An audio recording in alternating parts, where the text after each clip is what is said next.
بسم الله الرحمن الرحیم. واستبق الباب. اینال میگه یا وقتی که الله متعال رو نجات میده میگه آل مسابقه شروع شد بین کی؟ بین نمی خانم بدکاره و یوسف علیه السلام. یوسف علیه السلام میدوه در مسابقه دوش است، نه زود خود از دروازه خود بکشه و اون نمیگذاره خود به دروازه برسانه. واستبق الباب و هر دوشان دویدن مسابقه دادن الباب به طرف دروازه. بالاخره ایزن از این پشت پیران از این کمی گرفت کشش کرد و قدت قمیصه و پاره کرد امیزن قمیصه و پیراهن یوسف علیه السلام را من دوبرین از پشت سر و الفیا و هر دوشان یافتند سیدها امی سید یا امی رئیس یا امی عزیز یا امی شخص کلان که در خانه از یوسف علیه السلام بود. ایره در کجا یافتن؟ لدل بابی در نزد دروازه. قالت ما جزاء من اراد به اهلک سوءا. اینه دیگه آل ای خانمی که خودش به جنایت میخواست جنایت بکنه، آلی از مکر خود استفاده میکنه و فریبکاری شروع میکنه. فورا شروع میکنه قالت گفت که ما جزاء من اراد به اهلک سوء. بر شوهر خود گفت که چیز جزای کسی که اراده بکنه به خانواده تو اهل خانم میگن مثلا اهل هر کس اما خانمش از خانمش شروع میشه. گفت چی هست؟ مثلا وقتی ما میگیم اهل بیت فلانی، حالا اهل بیت رسول الله صلی الله علیه و آله کی هستن؟ اهل بیت رسول الله صلی الله علیه و آله شروع میشه از کی؟ از خانمش. حالا اینجا متوجه است؟ یعنی کلمه اهل در قرآن وقتی که استعمال شده، وقتی که اهل بیت استعمال میشه معنای اهل بیت آغازش از خانم هاش است. پس بیبی عایشه از اهل بیت رسول الله صلی الله علیه و آله است، بیبی فاطمه از اهل بیتش است، دخترش است. بیبی خدیجه اهل بیتش است، مثلا خانمش است. بیبی حفصه اهل بیتش است. آل اینجا این خانم میگه که ما جزا و چیز جزای من کسی که اراده بکنه به اهلک با اهل تو، یعنی با خانم تو سوء زشتی را. حالا خدایی هم جنایتکار است هم دیگه حالا قاضی است دیگه، حالا قاضی شده. این باز میگه چیز جزای کسی که به خانواده تو یک بدی را بخواه الا ان یسجن، مگر که دو جزا را باید برش بدی. یکی از این دو جزا کدام؟ الا ان یسجن، یا در زندان انداخته شود، او عذاب علیم، یا خوب اما عذاب دردناک برش داده شود که در پیش روی مردم خوب لط شود و زده شود و چی شود. قال یوسف علیه السلام حق دفاع از خود داره. قال یوسف علیه السلام گفت هی راودتنی عن نفسی، ای درخواست کرد از نفس من، یعنی ای تقاضا از طرف از این صورت گرفته بود. آلی مردکی که به سابمی شوهر از این خانم است، ای به شاهد نیاز داره. الله متعال چی میکنه؟ بر از این شاهد را پیدا میکنه. مفسرین میگن، بعضی ها میگن که در موجه طفل بود او سر سخن آمد، بعضی ها میگن نخیر، کدام سند قوی وجود نداره که طفل بوده، بلکه کت هر وزیر و کت هر صدراعظم مشاورین می باشن. یکی از مشاورینش برش مشوره داد. متوجه هستین؟ هر وزیر یک چی می داشته باشه؟ وزیر مشاور می داشته باشه. این وزیر مشاور بر از این مشوره میده و برش میگه که جناب درست است که کار شده، ولی ما و شما از مشوره ما ای است که سل کنین. اگر پیراهن از زن پاره شده باشه پس این مرد حمله کرده، پیراهن از او پیر شده. یا اگر از پیش رویش چیر شده باشه میشه که مثلا این مرد خواسته که حمله بکنه، این زن ممانعت کرده، پیراهنش چیر کرده نماندن. اما اگر پیراهن از طرف پشت سر پیراهن از این مرد چیر شده باشه، معلوم میشه که این دیگه ایره کش کرده که پیراهن از پشت سر. خود انسان خواست پشت سر پیراهن خود چیر کرده نمیتونه. ایناله و شاهد شاهد من اهلیه، و شهادت داد یک شاهد، یک مشاور از اهلها، که این مشاور هم کی بود؟ از خانواده از این خانم بود. یعنی بسیاری وقتا وزیرا کس مشاور خودم از این قومای زن خودم میگیره، نه واسطه دار از دیگه. از یک مشاور هم گرفتم میگه وام از خانوادهش بود، گفت که ان کان قمیصه، اگر پیراهن اعظمی یوسف علیه السلام قد پاره شده باشه من قبل از پیش روی، فصدقت، بازی خانم شما راست گفته، و هو من الکاذبین، و امی شخص کس از جمله کاذبا دروغگویا هست. و این کان قمیص، اما اگر پیراهن این مرد قد پاره شده باشه من دوباره از پشت سر، فکذبت، پس معلوم میشه که خانم شما دروغ گفته، و هو امی یوسف علیه السلام کس من الصادقین، از جمله راستگوی است. فلما، پس هنگامی که را دید امی شخص قمیصه، پیراهن یوسف علیه السلام را که قد من دوباره پاره شده از پشت سر، چون این دست انداخته کش کنه، قال، گفت امی شخص انه من کید کن، این کار از جمله مکر حیله شما هست. ان کید کن عظیم، واقعا که امو مکر شما بسیار بزرگ است. یوسف برای یوسف علیه السلام گفت که ای یوسف علیه السلام اعرض عن هذا، از این خبر چیکو درگذر، یعنی گپ به دیگه را قصه نکو، برای کس چیز نگو، به خاطر میخوای که آبروی خدا این وزیر یا هر کسی که است این آبروی خدا حفظ کنه. و برای خانم خود گفت که واستغفری لذنبک، تو مغفرت بخوای و گناهی که کردی مغفرت بخوا، انک کنت من الخاطئین، یقینا که خودت تو از جمله خطاکاران هستی. آل ای گپ خطابا در این منطقه که است خود دو قصر از در قصر مزدورا هست و مردم هستن و گپ یک دفعه شد ای پت نمیمانه. ایگه گپ این در شار رسید و قال نسوتون، و گفتن خانم های فی المدینه در شهر. قال اینجا قالت نگفته به خاطر که و قال جمع نسوتون، یعنی یک جمع از خانم ها، جمع از خانم ها کس در چی کس به خاطر جمع از خانم های گپ گفته بودن. و قال و گفتن جمع یک جماعت یا جمع از خانم ها فی المدینه در شهر. آل دیگه در شهر گپ تیت شده. آل دیگه زنا گفته میرن که امرأة العزیز، خانم عزیز مصر، که عزیز مصر است که نمیفهم صدراعظم است که وزیر است، شخص کلان، تراود و فتاها، آنقدر یک خانم زشت است که درخواست میکنه، مراوده میخواه بکنه، رابطه داشته باشه، امرای فتاها، امرای امو غلام خود یا امرای مو نوجوانی که در خانهش است و ایره فرزندی گرفته، ایره مراوده میکنه نفسهی به طرف نفس خود، او را چی میکنه به طرف نفسش، یعنی او را میخواه که نفس از او را هم آلوده بسازه. قد شغفها حبا، واقعا که در دل ازی چی جای گرفته؟ حب یعنی محبت و اینی گپا. حالا دیگه یعنی میگه تو سعی کو که زن سعی کو، سنش سعی کو، سر یک نوجوان ای چی میشه؟ اینجا دیگه عاشقی رو شروع کرده. انا لنراها فی ضلال مبین. اینا گفتن که ای بسیار میبینیم امی زنه که گمراه بسیار آشکار است.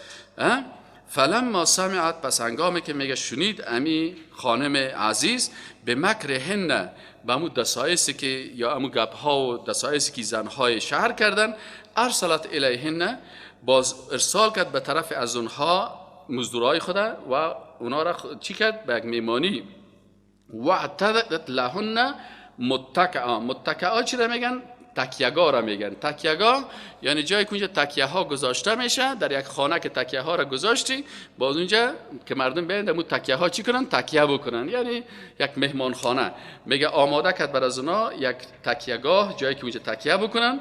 و آتت کل واحد منهن سکینا، برای هر کدام از امی مهمانای خود، امی دخترایی که از شهر آمده بودن، زن خانم هایی که اینا را میمان کرده بود، بعد از هر کدام از اینا پیشروشان چیزا را ماند و بعد از هر کدامشان یک دونه کار داد.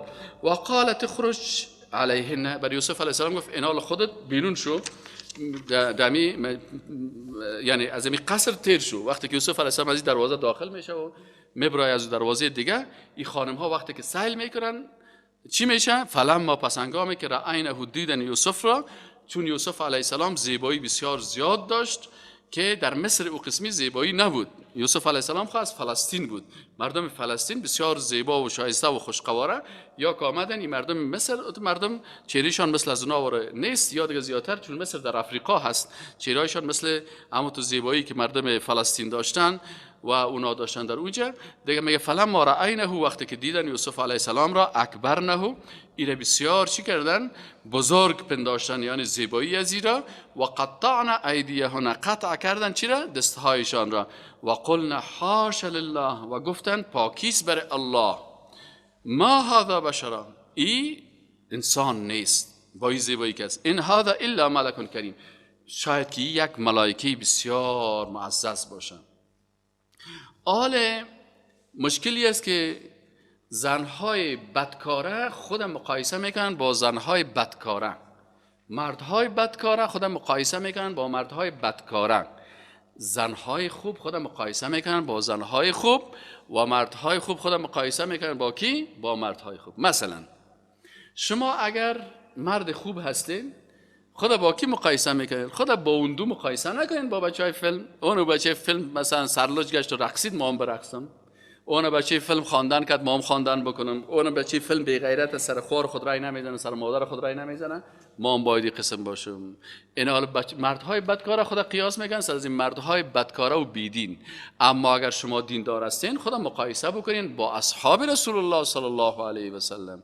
ببینید که عمر رضی الله تعالی عنه چه شخصیت داشت، مثلا ابوبکر صدیق چه قسم شخصیت داشت، عثمان رضی الله تعالی عنه، علی رضی الله عنه، مثلا زید رضی الله عنه، دیگه اصحاب امرای زنا خدا مقایسه بکنین، باز ببینین که شما چقدر دینتان ضعیف هستین. اگه خدا کدی سازنده و رقاصه و بچه فیلم و دولچی و ترا مقایسه بکنین، باز شیطان در قلبتان میبرد که اینه تو هم باید هم تو باشی.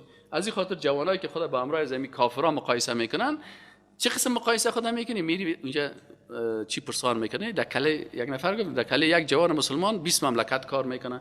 ما گفتم چطور 20 مملکت کار میکنه؟ گفتن در سلمانی سرکاین در سلمانیام 20 دانه عکس اونجا مونده برش میگه. خب بچم کله تا یهود وارو جور کنم، خدا میخوای مقایسه با یهود بکنی؟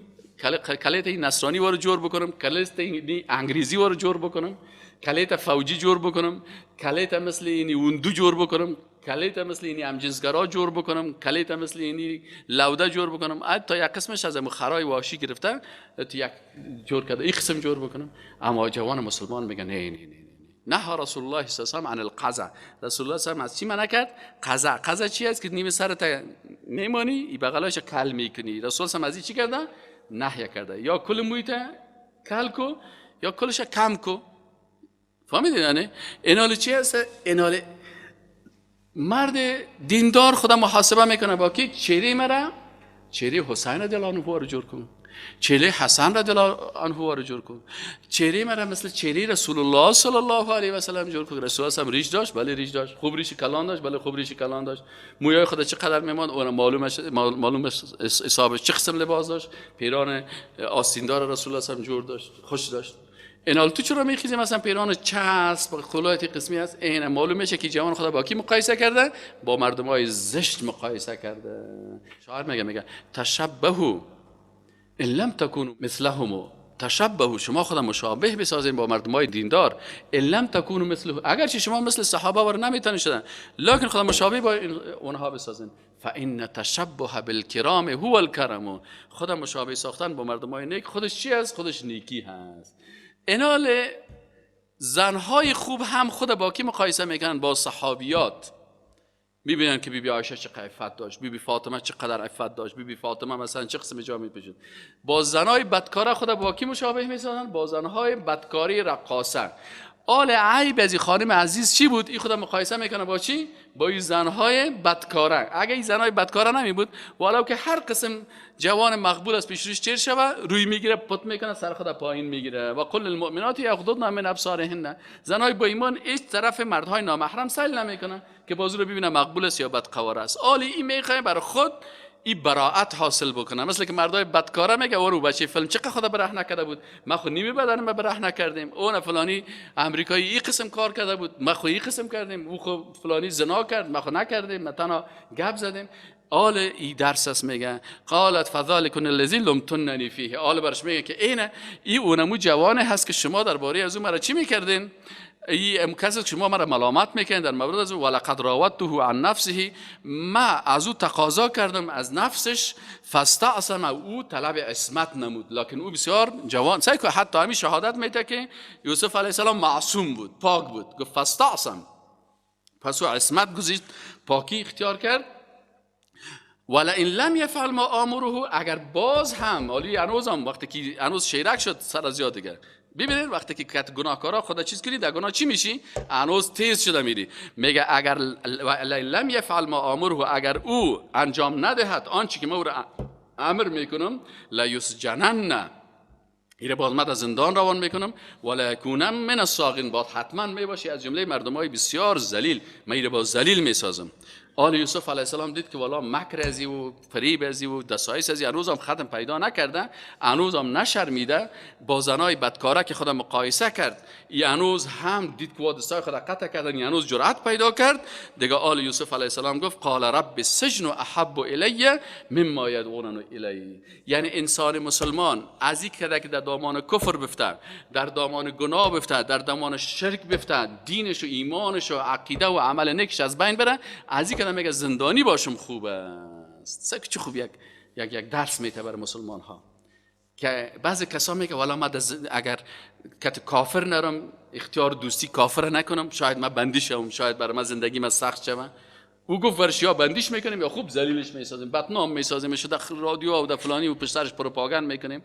یوسف علیه السلام گفت که قال گفت دعا کرد گفت ربی ای پروردگار من از سجن احب الیه، امی زندان برای من بسیار محبوب است، مما یدعوننی الیه، نسبت به چیزی که اونا مرا دعوت میکنن به سوی آن.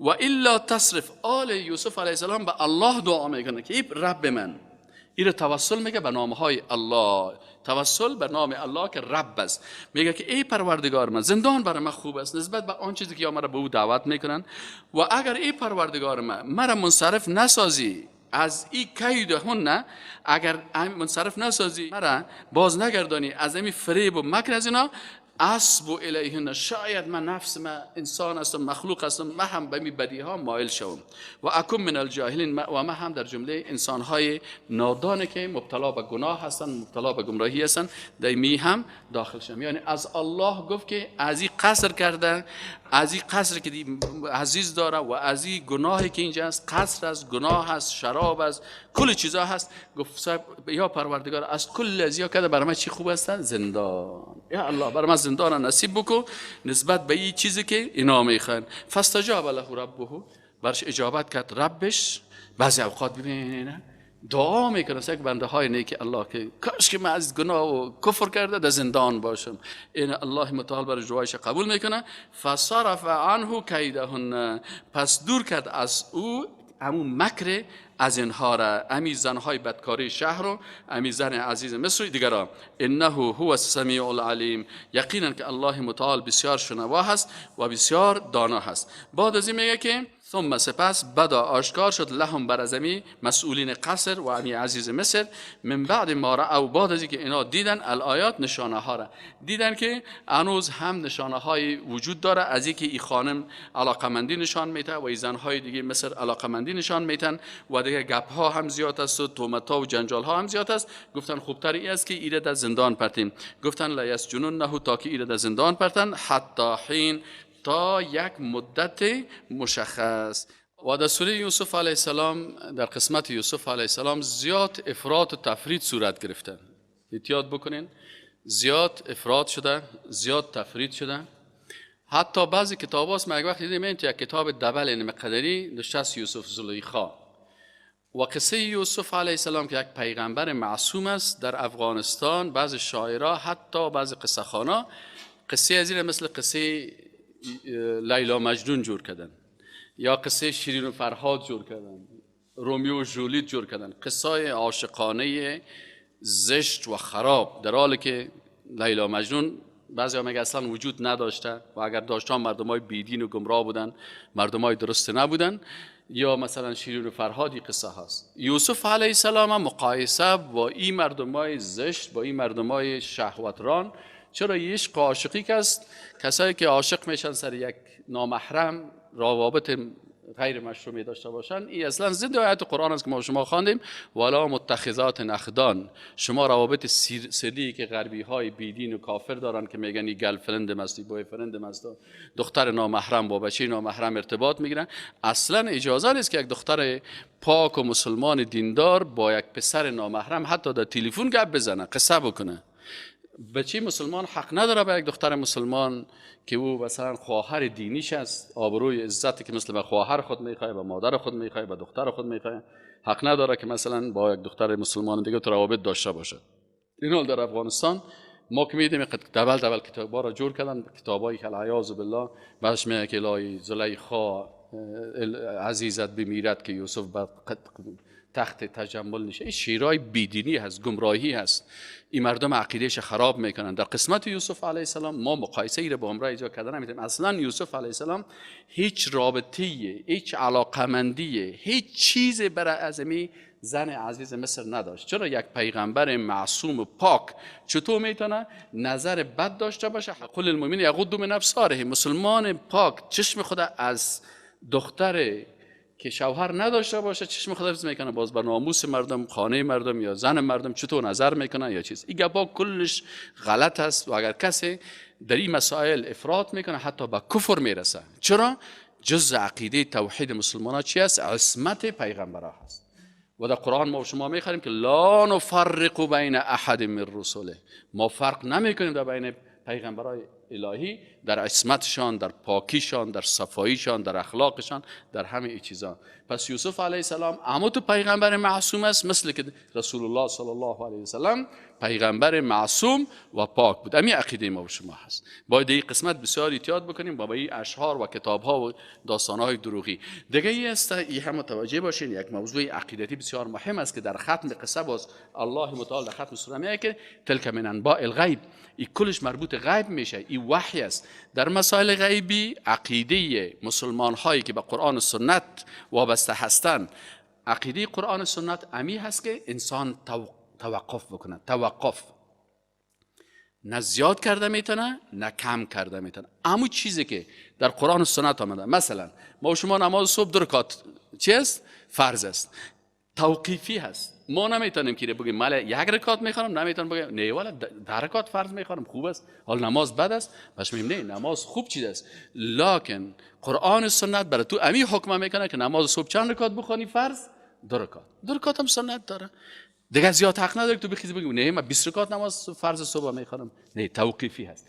قصه های پیغمبرها و حکایات پیغمبرها هم چون مربوط غیب میشه و وحی آمدن، دی باید کمی و زیادت نشه. آنچه که در قرآن است میپذیریم، آنچه که دیگران میگن دلشان وارد دلشان خودشان میفهمن، آخرتشان، ایمانشان، عقیدهشان. اما ما و شما در این قسمت باید بسیار احتیاط بکنیم و هیچ وقت یوسف علیه السلام با دیگران تشبیه نکنیم و قصه های دروغی را باید باور نکنیم و عقیده داشته باشیم که یوسف علیه السلام پیغمبر است و معصوم است. اعوذ بالله من الشیطان الرجیم. بسم الله الرحمن الرحیم. و دخل معه السجن فتیان، و دخل و داخل شدن معه به همراه یوسف علیه السلام از سجن. در کجا داخل شدن؟ در زندان. آل یوسف علیه السلام به زندان روان کردن و در زندان به همراه یوسف علیه السلام 2 جوان دیگر داخل شدن. این 2 تا هم اعظمی قصر بودن. قال احدهما انی ارانی اعصر خمر. آل این 2 نفر چون معجزه یوسف علیه السلام که الله برش تعلیم داده بود، نه چی را؟ تعبیر خوابه. تعبیر خوابه برش الله متعال تعلیم داده بود. آلی 2 تا جوانا خواب میبینن. قال احدهما، گفت یکی از اون 2 نفر بندی ها، اینی ارانی، من میبینم خود در خواب، اعصرو که من میفشارم. چی را؟ خمرن، یعنی از انگور میفشارم، شراب جور میکنم. برای کی؟ برای ازمو بادار خود. و قال الاخر، و دومیش گفت که اینی ارانی، من در خواب خود میدیدم که احمل فوق رأسی، که حمل میکنم فوق رأسی، بالای سرم خبزی نانه، یعنی در خواب دیدم که در سرم نان است. تاکل الطیر منه، پرنده ها میاد از این نان که در سرم گرفتیم پرنده خورده میرن.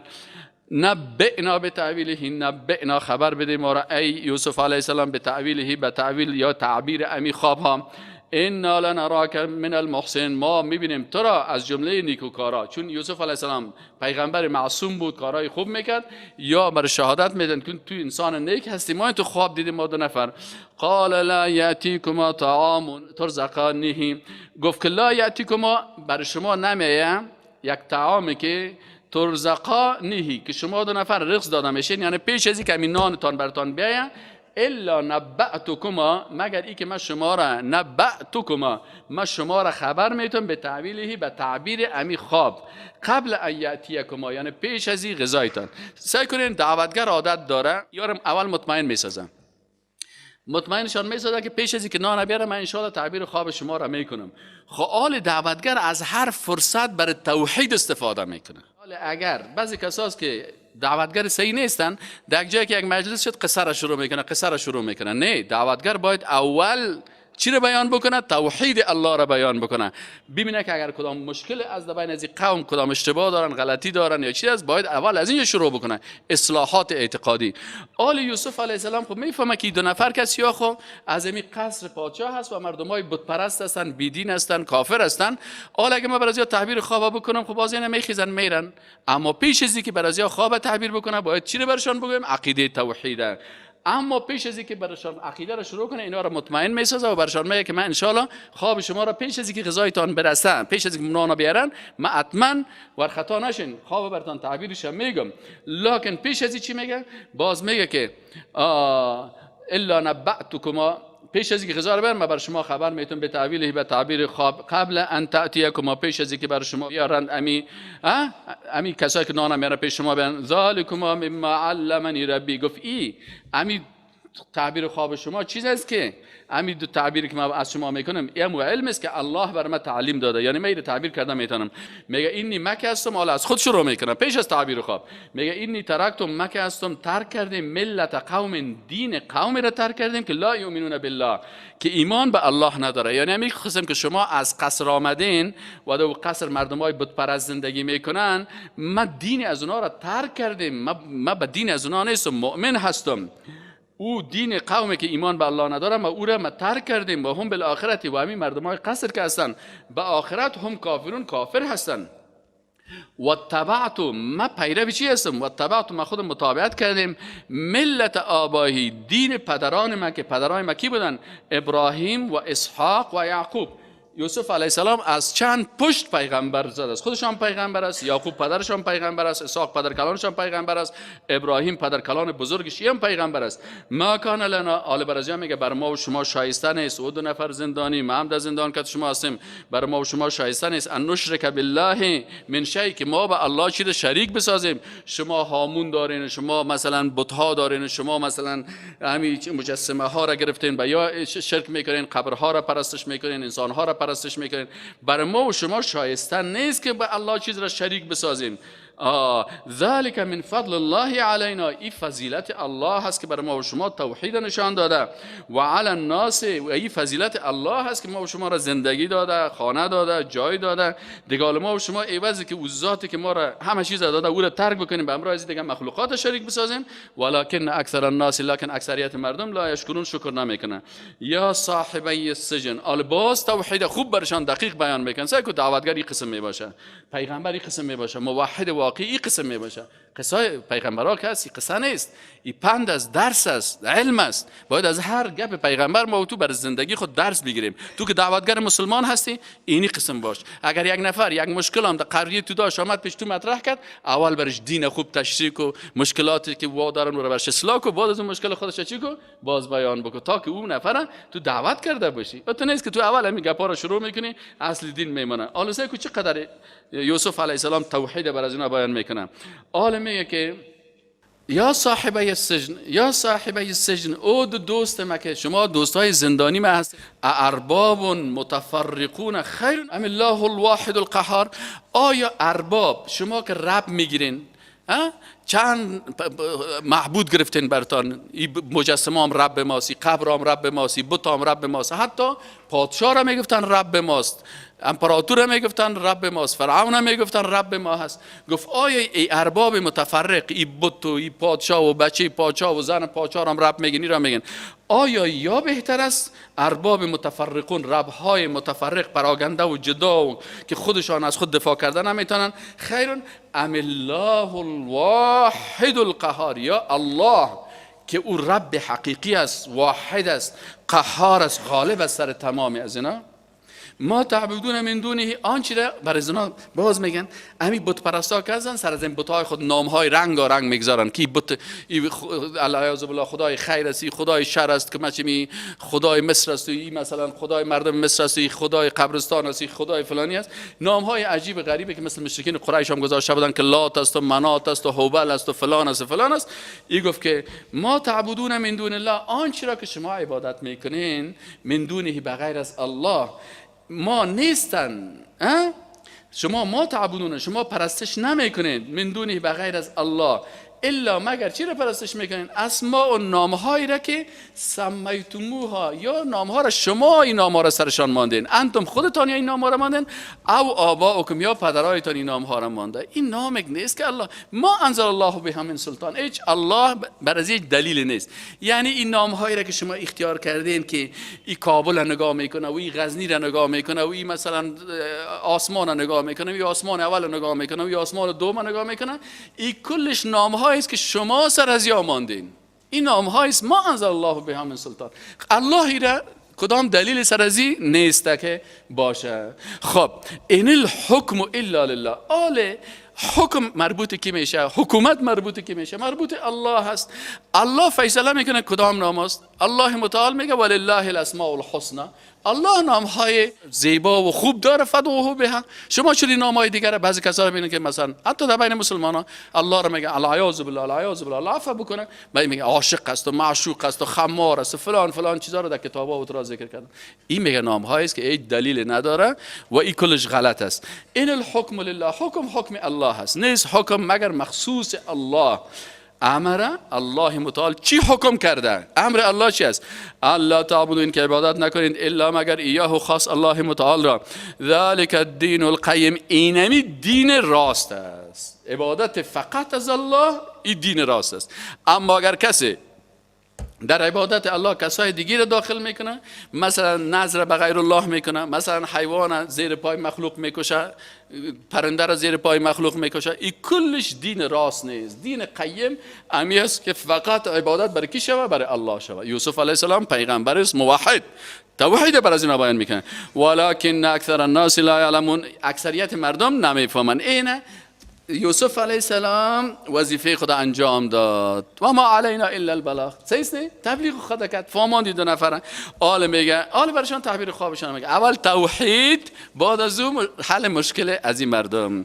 آل برشان میگه که یا صاحبی السجن. آل شما بسیاری وقتا سعی کنین، بعضی کساس نه، بعضی مولوی صاحبایی که خوب آمد موحد هستن، بعضی مقتدیاش هیچ نماز نمیخوانه، هیچ در مسجد نمیره، تبلیغ گوش نمیگیره، روز جمعه نمیره. یک دفعه که باز بابا کلانش مرد، یک مشکل برش پیدا شد، باز میگه والا مولوی صاحب یک مشکل دارم. آلی مشکل از میگه نه، اول مشکل حل نکو، اول برش بعضی مسئولیت‌های دینی رو برش بگو. برادر عزیز، ما و شما الحمدلله مسلمان هستیم، دیندار هستیم، مسجد که سر ما حق داره، کسی در مسجد نبیه، نماز نخونه، 5 وقت نماز نخونه، در جمله منافقا میاد، در خارج مشکلات پیدا میشه، دردها پیدا میشه، رنجها پیدا میشه، کل بدبختی ها بس سبب بیدینی و تراست. خوب که ایره برش توحید گفتی، شریعت برش بیان کردی، نماز بیان کردی، باز برش بگو که آی مشکلی که در خانه تان است، مثلا یگان تا مینج نمازم نمیخونه، باز میگه والا صاحب ما کت بچی خالیم شیر خوردیم، مال نکای ما چطور میشه؟ بگو تو اول عقیده تا جور کو، ایمان تا جور کو. نکاح کردن خو گپ علایده است. اصلی است که تو باید 5 وقت در مسجد در نماز جماعت بی، اگر نبی تو در جمله منافقات داخل میشی. بسیار حکم الله هست. این سعی کن چقدر وقت از خانه تا اینجا، والا ما 10 سال 20 سال است میشه از پدر خانه ماست. نه تا بال رنگ دروازه مسجد نمیفهمه که همین مسجد رنگش دروازهش چه قسم است. اون که باز کسش مرد باز چی میشه. این حال اینجا باید اول برزیش بیان شوه، دعوت شوه، بعد از برش مشکلش حل شوه، باز برش بگه درست است میره برتون ان شاء الله این کارم برات میکنم. آل برشان یوسف علیه السلام میگه یا صاحب السجن، ای دو دوست زندانی من، اما احدکما یکی از شما فیسقی ربه خمرا، اونموی که مثلا همو میوه میفشرد تا که مثلا از او خمر شراب بسازه، او که است فیسقی پس مینوشانه، یعنی او آزاد میشه. و مینوشاند اینجا رب در زبان عربی به معنای بادار مولا هست، یعنی همون بادار خود و مولای خود باز شراب میده، یعنی تو آزاد میشی. وقتی که آزاد شدی باز بر از همو کلانت کس بر از او چی میتی؟ باز تو میری بر از او شراب میتی. و اما الاخر، اما یک کس دیگه که در سر خود چی دیده بود که مثلا در سرش نان است و اوره پرنده ها نول زده میرن. فیصلب، اما این دیگه تعبیر خوابشی است که هی صلیب میشه. صلیب چی میگه؟ علامت جمع کس نه، در جمع سابق همین قسم میکردن در مو صلیب، مثلا عیسی علیه السلام کافر عقیده دارن که در صلیب اویزان شدن. اما این دیگهش میگه فیصلب، باز به صلیب اویزان میشه در پای دار. فتاکل الطیر منه، باز وقتی که در دار اویزان کردن می صلیبی کشته میشه، باز مرغا میان کلیش مغز سرش میخورن. فتاکل الطیر، باز میخورن پرنده ها من رأسی اثرش. قضی الامر، میگه این امر، این حکم فیصله شده است، این نمی قسم انجام میشه. الذی، فیصله شد آن کاری که الذی در مورد آن، الذی فیه، آن کاری که فیه در مورد آن تستفتیان، شما دو نفر از پیش من استفتا میکردین یا تعبیر میخواستین یا سوال میکردین. و قال للذی ظن، و گفت یوسف علیه السلام للذی، برای او کسی که ظن، او یعنی گمان کرد انه ناج منهما، که او چی است؟ نجات پیدا میکنه از دو نفر. آل یوسف علیه السلام همین نفر که فهمید که نجات پیدا میکنه میره در قصر. اذکرنی عند ربک، بر از او لطفا درباره ما هم بر از امو بادارت بگو که انت یک شخص از بیگناه است، در بین زندان افتاده است. فانساه الشیطان و ذکر ربه، پس فراموش کرد از همین شخص زندانی که آزاد شده بود. میگه چی کرد شیطان؟ میگه رازی فراموش کرد چی را؟ ذکر ربه، امو ذکر یاد کردنشه که او بره امی قصه یوسف علیه السلام بره امو بادار خود بگویه. او که از امی زندان خلاص شد رفت در مقام جان خود شد و ساتیری شکد، بیخی یوسف علیه السلام و زندان و این دوستیش یادش رفت. فلبث فی السجن بضع سنین، پس باقی ماند. وقتی که فراموش کرد دیگه یوسف علیه السلام میگه باقی ماند یوسف علیه السلام فی السجن در زندان بضع سنین چندین سال. و قال الملک، آل دیگه الله متعال دیگه چی میکنه؟ راه را برای خلاصی یوسف علیه السلام و برای اینکه یوسف علیه السلام آل کلان مصر شوه، بزرگ مصر شوه، عزیز مصر شوه، آل دیگه مقدمات شروع میشه. و قال الملک، و آل دیگه میگم پادشاهی که در مو عصر بود، اینی ارا، گفت من در خواب میبینم 7 بقرات، 7 گاو خواب میبینم، سمانون که 7 گاو بسیار خوب چاق چاق هستند، یاکلهن که امی گاوهای چاق هم میخورن، 7 عجاف، 7 تا گاوهای دیگه که وا لاغر هستند. خواب میبینه که 7 و 7 سنبلات، و به خواب میبینم 7 خوشه را، یعنی 7 دانه را، دانه گندم که خضر بسیار سبز هستند، و اخر یابسات، و میبینم 7 خوشه دیگه که خشک هستند. 7 خوشه تازه هست، سبز است، و 7 خوشه دیگه چی هستند؟ اینا خشک هستند. یا ایها الملأ، ای مردم، ای درباریا، مردمای ملأ چی را میگن؟ کسایی که در دربار زندگی میکنن.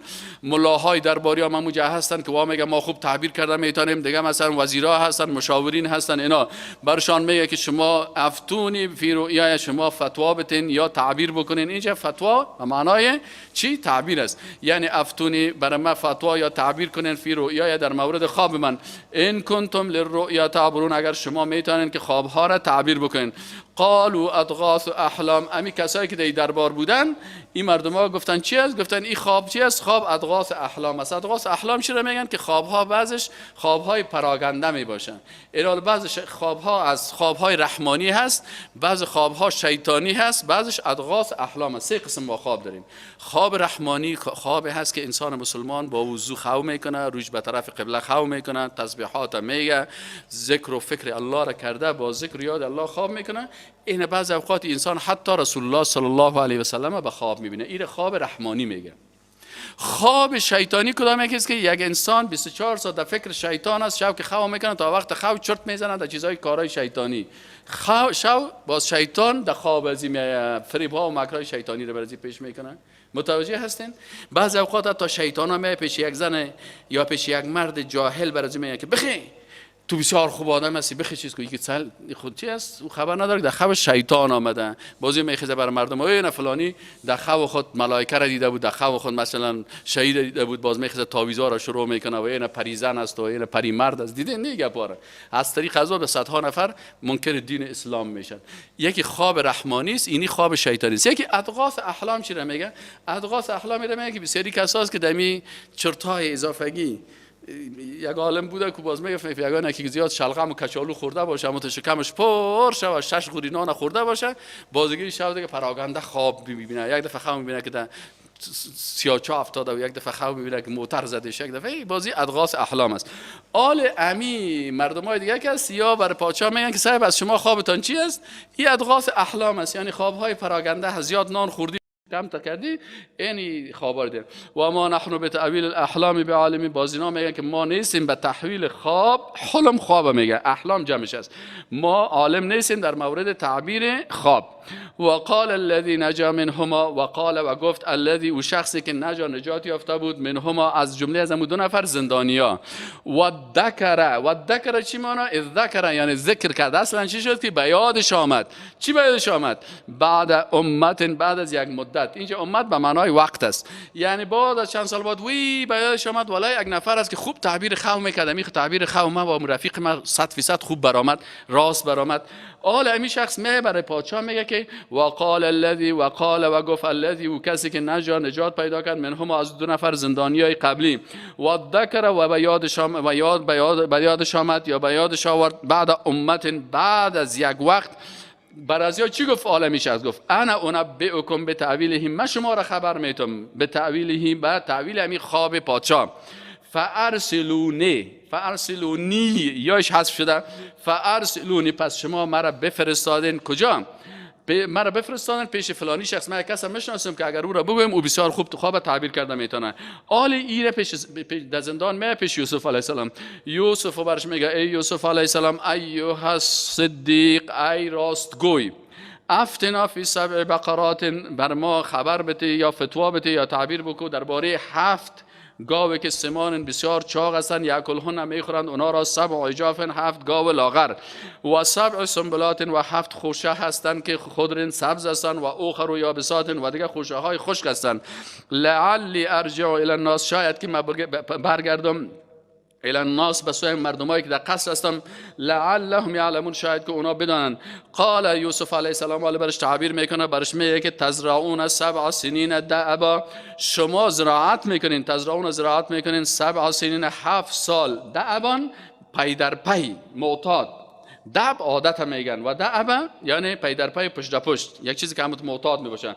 فما حصدتم، پس آن چیز را که درو کردین، فذروه، پس بگذارین امو درو شدگی را، فی سنبله، در داخل خوشش، یعنی گندم از خوشه نکشین، در داخل خوشه بارینشه، الا قلیلا، مگر امو مقدار کمی را که مما تاکلون شما میخورین. یعنی شما بسیار وقتی که زراعت میکنین، قانون زراعتی سعی کنین پیغمبرها و اقتصاد. یک مقاله مثلا نوشته کردن که پیغمبرای اسلام و اقتصاد امتیانشان. این خوب یک مقاله لوکس اسمه کتاب نوشته کردن درباره اقتصاد اسلامی. گفتیم که بعضی پیغمبرها معجزه‌شان اقتصادی بودن، بعضی پیغمبرها خودشان نقش اقتصادی داشتن.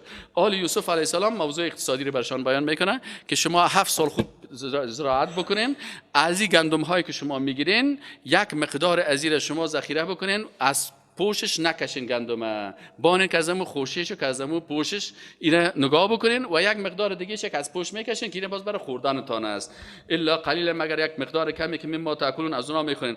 ثم یأتی من بعد ذلک، بعد از امی 7 سال که شما امی گندم ها را ذخیره کردین، باز 7 سال دیگه میگه که 7 شداد، 7 سال میگه که بسیار شداد میباشن، سخت میباشن، خوشسالی میباشه. یاکلن ما قدمتم، که یا باز میخورن آنچه را که شما او را جمع آوری کردین، قبلا جمع کردین، لهن، برایشان. الا قلیل، بازدهی هم کلشان نخورین، باز یک تعدادش نگاه کنین. برای چی؟ مما تحسنون، برای چیزهایی که شما باز در آینده برای چی میگین؟ اون را برای تخم میگیرین، یعنی کل از اون هم نخورین، یک تعدادش برای تخم نگاه بکنین. این حال بسیاری وقتا یکی از موضوعات اقتصادی خطرناک همیه که مسلمانان نمیفهمن. یکی از برنامه کافرها همیه، در مناطق اطراف میرن تخم چی توزیع میکنن؟ زراعتی توزیع میکنن، تخم اصلاح شده را توزیع میکنن. این کافرها چی برنامه دارن؟ این برنامه اقتصاد کافراست. مسلمانان چون اقتصاد نمیفهمن و گپای دیگه هم گوش نمیگیرن، مثلا 5 سال 6 سال برای دیقانا گندم مفت دادن میرن، گندم زراعتی. این گندم زراعتی چی عادت دارن؟ که همون سال که انداختیش همیش حاصل میده، باز از اون تخم گرفته نمیتونی. تخم چی دام برشان میده؟ مثلا رومی، مثلا دیگه چیزای زراعتی. این زراعتی تو است که باید بخری. این حال چند سال که خوب چیز شد، این مردمایی که تخمای سابقه داشتن که باز مثلا سابق دیقانا یک تعداد چی میکنن؟ زراعت میکنن، بر خود تخم نگاه میکردن چند برجی، باز از روی دیگه میکاشتن. آلی این تخم زراعتی پس دوباره جمع نمیشه. 5 سال بعد، 6 سال بعد، 10 سال بعد کس که دید که مردم تخما کلش خلاص شد، باز میگه برادر اینمی تخم که من بر شما میتم سیرش سابق مفت میدادم، حالا سیر 5000 میتم. بسیاری کشورها را متکدن. آل بسیاری کشورها زمین داره، تخم زراعتی نداره. اگر میره تخم زراعتی را میخره 20 چند قیمت تخم میشه، باز مجبور میشه دیگه چی کنه؟ زمینای خود کلش بلاک جور کنه، آپارتمان جور کنه، باز گندم از کجا وارد کنه؟ از خارج وارد کنه. گندم خارجی که اومد اینه دیگه از کمی برات گفت که این قسم حکومت جور کو که مخالفت شکردی، سر گندم استاد میگه. گندم که استاد کرد خود به خود غلامش هستی. این غلامی معاصر میگه از طریق اقتصاد است. این قرآن از نشان برای ما شما این قسم خبر میده که شما باید برنامه‌های اقتصادی مثل که یوسف علیه السلام برای زیادات که الا قلیلا مما تحسنون، مگر کمی که شما برای چی میکنین؟ برای تخم نگاه میکنین. او تخمایی که زراعتی بدر نمیخره، کتا کتا هست، خب باز پسان کمرت خوبه مت کتا مشکنانه. ثم یات من بعد ذلك، بعد از میاد بعد از عامون، یک سال دیگه، آل 14 سال که تیر شد، سال 15 اون خیلی چی گپ میشه؟ میگه ثم یاتی، باز میاد من بعد ذلك، بعد از می 14 سال، سال 15 عامون، سالی که فیه در آن یغاث الناس، مردم اینجا غیث باران میگن، یعنی مردم باز باران میگیرن، یعنی مردم چی میشن؟ خوب باران میشه. و فیه یعصرون، باز این مردم خوب امو عصیرهای میوه‌های خود جمع میکنن. یعنی پس باران شروع میشه، پس مردم به حالت عادی و نرمال میایه. و قال الملك اتونی به، ملک میگه، پادشاه برش گفت که اوه این شخص بسیار فامیده هستی، چقدر برنامه قوی اقتصادی بر ما تقدیم کردی، کی هست؟ این فوراً پیش من بیارین. و قال الملک، و گفت پادشاه ایتونی به بیارین این شخص را پیش من. فلما جاءه الرسول، پس هنگامی که آمد امو نماینده یا فرستاده پادشاه پیش کی آمد؟ پیش یوسف علیه السلام. قال ارجع، یوسف علیه السلام گفت ارجع الی ربک، برو پیشون امو مولایت یا بادارت یا امو پادشاهی که تو روان کردن. فاساله، آل یوسف علیه السلام میخواه که ضرور خونه است که من از زندان برایم گناهکار. گفت برو از پیش از او پرسان کو که چرا آمده ای زندان هستم، با او زنها چی دسیسی سر من ساخته بودن، تا وقتی که پاکی من ثابت نشه من نمیبرایم از زندان. فلما جاءه الرسول قال ارجع، برش گفت یوسف علیه السلام برو برگرد الی ربک، به پیش اونم مولا و بادارت. فاساله، پس از او سوال بکو، ما بال النسوه، که چی حال امو زنهای بود، اللاتی، او زنهایی که قطع کردن ایدیهن، دستانشان را، این ربی، یقینا که رب من، پروردگار من، خالق من، رازق من، به کیدهن علیم، به تمام کید و مکر و حیله از این خانم ها علیم و داناست. قال، گفت ما خد دیگه شخص پس آمد پیش پادشاه و بر پادشاه گفت که یوسف علیه السلام این تو یک پیشنهاد داره و او نمیخواد که از زندان بره تا وقتی که براءت خود نگیره، پاکی خود بازت نشه. مردم میگه آ گناهکار بود، خب پادشاه بخشیدش یا چطور است چنان. گفت نه، باید اول دوسیه صاف شوه، پاک شوه که من بری هستم، بیگناه هستم، بعد از ابراهیم. آل امی پادشاه مجبور شد امی خانم ها را خواست.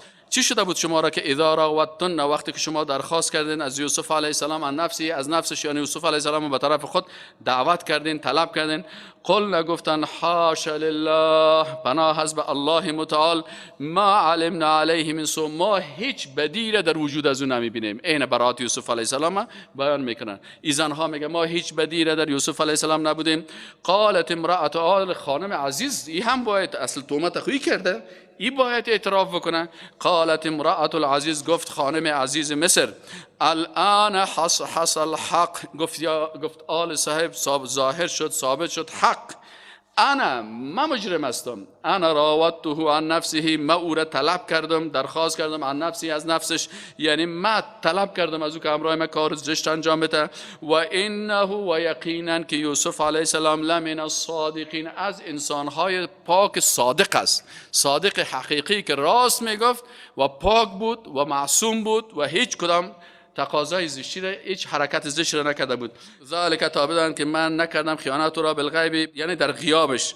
و ان الله، آل اینی سخن میگن که این راجع میشه به یوسف علیه السلام، یا یوسف علیه السلام گفته باشه که تا که ثابت شود جرم ما که امی عزیز مصر بفهمه که ما در غیاب از او کدام خیانت نکردیم. و ان الله لا یهدی کید الخائنین، و الله متعال هدایت نمیکنه، امو یا راهنمایی نمیکنه یا ترقی و رشد نمیده، کید الخائنین، امو حیله خیانتکارا را، یعنی الله هیچ وقت خیانتکار تایید نمیکنه بلکه خیانتکار ذلیل میکنه.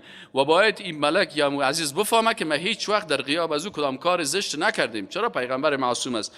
و ما ابرئ نفسی، و ما براءت نمیتم نفس خود را، ان النفس لاماره بالسوء. این بعض مفسرین میگن که مثلا کلام یوسف علیه السلام است، لکن ترجیح علامه ابن کثیر و مفسرین بعضی میگن که نه، این سخن هم در ادامه سخنان اونمو خانم عزیز مصر است. این میگه و ما ابرئ، و ما براءت نمیتم نفسی، نفس خود را، ان النفس، یقینا نفس که اصل اماره بالسوء، این بسیار امر کننده هست به زشتی ها، یعنی نفسای پیغمبرا که است اماره بالسوء نیست. بیشتر گفتیم نه ما شما، یکی نفس ملهمه هست، یکی نفس چی است؟ لوامه هست، یکی نفس مطمئنه هست و یکی نفس اماره بالسوء.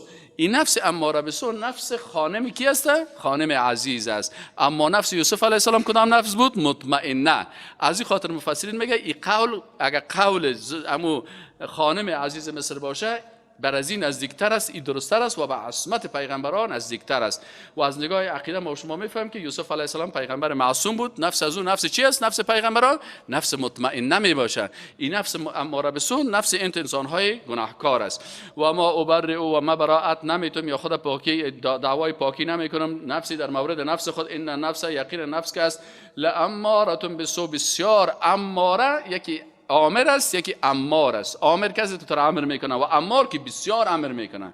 این انسان های زشت که است نفسایشان بسیار اینا رو سرشان. یعنی بعضی کساست عالمی یا غربی یک روز میگه ما آزاد هستیم، اینا بسیاری کارا رو چی میکنن؟ میگه ما آزاد هستیم. اینا آزاد نیستن، اینا غلام نفس خود هستن. فهمیدین؟ بعضی کساست که اینا غلام کی میباشن؟ غلام نفس خود میباشه. آیت قرآن میگه افرأیت من اتخذ الهه هوا. آیا ندیدی کسی که معبود خود کی را گرفته؟ نفس خود را گرفته. اینا یا میگن که ما گناه میکنیم از این خاطر کسایی که قانونایی را جور میکنن که در اونجا همجنسگرایی و زنا یا مشروعیت میتن به نام آزادی، یا آزاد نیستن یا غلام کی هستن؟ غلام نفس خود هستن. فهمیدید یا نه؟ پس اینا غلام نفسشان است. نفسشان اماره به سو هست. بازیار میگه حکومت مردم توسط مردم برای مردم. چرا؟ به خاطر میگه همجنسگرایی مردم توسط مردم برای مردم، دزدی مردم توسط مردم برای مردم، خیانت مردم توسط مردم برای مردم. این تعریف دموکراسی است که همیشه یا غلامی کی هستن؟ نفسشان است. نفسشان که هر کار زشت برشان گفت بازور یا چی میتن؟ مشروعیت میتن. و ما براءت نمیتم نفس خود را. این نفس یقینا نفس که اصل اماره به سو، بسیار امر کننده به زشتی ها است. نه کل نفس ها اماره به سو نیستن. فهمیدین یا نه؟ این خود گپ مردم های گناهکار است. مردم های دیندار نفس مطمئنه دارن، نفس لوامه دارن، نفس ملهمه دارن. از این خاطر الا ما رحم ربی، مگر آن کسی را که رحم کرده باشه رب ما. ان ربی یقینا که رب ما پروردگار ما غفور بسیار بخشاینده است، رحیم مهربان است. و قال الملك، و گفت ملک ایتونی بهی، و گفت پادشاه گفت این بیارن پیش ما. باز گفت برین آل این براءت از این ثابت شد که یوسف علیه السلام معصوم است، پاک است، بیگناه است. جنایت و جرم از طرف همین خانم ها بوده و مجرم امو خانم عزیز مصر شناخته شد. آل گفت که کل براءت از این ثابت شد. آل برین این شخص پاک و خوب و معصوم و بسیار عالم و اقتصاددان پیش ما بیارین. و قال الملک، و گفت پادشاه ایتونی به، بیارین امی شخص یوسف علیه السلام پیش من. چی میکنه؟ مشال استخلصه لنفسی. عالمات یک شخصیت عالی را پیدا کردیم که تو صفات داره. این ما از خاصهای دربار خود میسازم، یعنی برای خود این از جمله خواص میگیرم، یعنی این بسیار مقام عالی میتم. فلما کلمه، پس هنگامی که با وی سخن گفت، قال انک اليوم، قال که امرای یوسف علیه السلام امی پادشاه سخن میگه. قال گفت پادشاه برش گفت که انک اليوم، ای یوسف علیه السلام تو امروز لدینا به نزد ما مکین امین. دو صفت بسیار عالی داری. یکی امکانات بسیار عالی تو را میتیم که تو بسیار شخص بزرگ میباشی، و دیگه امانتکار بزرگ هستی. چوکی بلند داری، بالای تو بسیار امانت میشه. قال اجعلنی علی خزائن الارض، گفت مرا بگردان علی خزائن الارض، در خزانه های زمین. خب حال یک سوال میشه که مثلا اگر یک نفر بره امیال در دربار یک کافر، مثلا بره کت امریکایی یا کت پادشاه امریکا بره کمک بکنه تو را بکنه، میگه نه، این تنها مخصوص یوسف علیه السلام بود، در شریعت یوسف علیه السلام بود که این برش اجازه بود که بره، چون اونجا دعوتش امی قسم تقاضا میکرد. حال نمیشه که باز یک نفر حالا بره بگه مثلا میرم خودم مشاور ترامپ میسازم و قیاس بکنه سر کی؟ سر یوسف علیه السلام. قیاس نمیشه. چرا؟ در شریعت از اونا سجده کردن به مخلوق هم اجازه بود، سجده احترام بود. حالا کس به مخلوق سجده کنه مشرک گفته میشه. متوجه هستین؟ بعضی دقایق است که باید آدم بفهمه که شریعت های از اونا احکام خاص خود داشت و اون مربوط از اونا بود. آل یوسف علیه السلام به خاطر که ثابت بکنه دیگه چی گفت؟ گفت قال اجعلنی علی خزائن الارض. آل یوسف علیه السلام میگه مرا وزیر چی بساز؟ مرا وزیر زراعتت بساز. اجعلنی مرا مقرر بکو علی خزائن الارض، به خزانه های زمین. خزانه های زمین چی است؟ یکی وزارت معادن است که معادن میکشه، یوسف علیه السلام خود معادن نمیکشید، و یکی خزانه های زمین امی حاصلات زمین است که وزارت زراعت میکنه. اینی حفیظ علیم، من بسیار حفیظ، حفظ کننده هستم، علیم هستم، یعنی در این قسمت من بسیار خوب دانش دارم. و کذالک، والله متعال میگه با این چنین مکننا، این امکانات ما دادیم. الله متعال میگه لیوسف فی الارض، در زمین. و مکننا، چرا ضمیر جمع استعمال کرد؟ ما و شما گفتیم که الله متعال در جایی که عظمت خدا بیان میکنه این جمع به خاطر تعظیم میگه. الله متعال که عظمت خدا بیان میکنه باز ضمیر جمع رو میاره برای تعظیم. و در جایی که باز توحید بیان میکنه باز این ضمیر چی رو میاره؟ ضمیر مفرد میاره، مثل قل هو الله احد الله الصمد لم یلد. اینجا چون عظمت خدا الله بیان میکنه، الله میگه این عظمت ما هست. و کذالک، و این چنین مکننا، ما امکانات دادیم، جای دادیم برای کی؟ لیوسف، برای یوسف علیه السلام، فی الارض، در زمین. یتبوأ، که قرار میگرفت، منها، در امی زمین، حیث یشاء، هر جایی که میخواست میتونست که اونجا نقل و حرکت بکنه. نصیب برحمتنا، الله متعال میگه ما میرسانیم به رحمت خود من نشاء، هر کسی را که بخوایم. ولا نضیع، و ضایع نمیکنیم اجر المحسنین، اجر نیکوکاران را.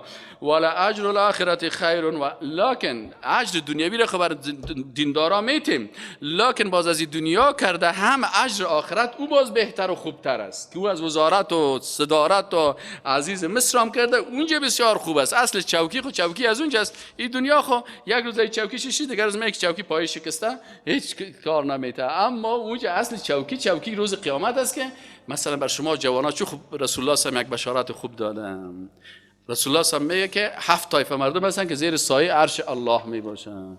یکی از این کسایی که در زیر سایه عرش الله می باشن جوانی هست که از جوانی در عبادت الله مصروف باشن، از جوانی قرآن بخونه، از جوانی سنت بخونه، از جوانی حدیث بخونه، از جوانی خوب ریش داشته باشه، از جوانی خوب چریش مطابق چری رسول الله باشه، از جوانی به جماعت باشه، از جوانی تقوا داشته باشه. متوجه هستین؟ باز الله متعال میگه چی است؟ در روز قیامت کس باز میگه یاد از زیر سایه عرش الله میباشه. دیگه کل سبی ببین، یکی در چقوری افتاده و یکی در عرق خود تا زانوی خود غرق است، یکی ببینید تا سینه خود غرق است، یکی تا دان خود غرق است، یکی بیخیدم بینم گندگی ها در روز قیامت است. آفتاب هم که مثلا بسیار به سر انسان نزدیک میشن، فی یوم کان مقداره 50,000 سنه. باز برای شما جوانا یک بشارت رسول الله صلی الله علیه و آله خوشخبری دادن که یکی از کسایی که در زیر سایه عرش الله می باشه در روز قیامت کی است؟ شاب نشأ فی عبادت الله، جوان است که در عبادت الله چی باشه؟ مشغول باشه. یعنی الله متعال شما را یک عزت میده که شما در درس قرآن و سنت اشتراک میکنین. الله متعال میگه که و کذالک مکننا لیوسف فی الارض یتبوأ من حیث یشاء نصیب برحمتنا من نشاء. الله متعال میگه نصیب میرسانیم برحمتنا، به رحمت ما، من نشاء، هر کس را که بخوایم. ولا نضیع، و ما ضایع نمیکنیم اجر المحسنین، اجر نیکوکاران را. ولا اجر الاخرت خیر للذین آمنوا، اما اجر آخرت که از نسبت به پاداش دنیوی چی است؟ خیر، بهتر است، للذین، برای کسانی که آمنوا ایمان دارن، و کانوا یتقون، و بودن متقیان.